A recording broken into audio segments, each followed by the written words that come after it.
there's this idea of like log wealth and linear wealth, right? And the idea of this, I mean, we kind of saw the Twitter fights about it with Paradigm and then SBF, where SBF is saying like I prefer linear wealth, and then Paradigm saying no, all humans prefer log wealth. It's just a question of how log, and all this kind of hilarious stuff. And that's kind of where the prefer wealth meme came out. And I think for me, what it means is that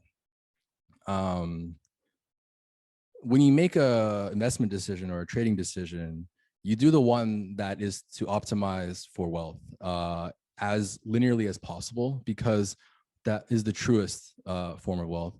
And also that you don't try to let like life things come into that. It's almost like a venture approach, right? Like if you make a venture investment in something, because it has no liquidity and it has no mark to market, you don't constantly think about how do you sell it.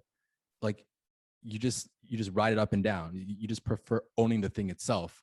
And I recommend people to view crypto in the same way, where it's you've done this investment into it and you just let that sit in that actual bucket. And you don't think too hard about what this can now buy you in the real world, or what this can, I mean, look, obviously make sure you don't go broke, right? And make sure you take care of yourself, and definitely fine to spend, but you also have to have some part of your brain thinking deep tech, venture, long-term thesis, because that's the whole point of being in the investing space in the first place, right?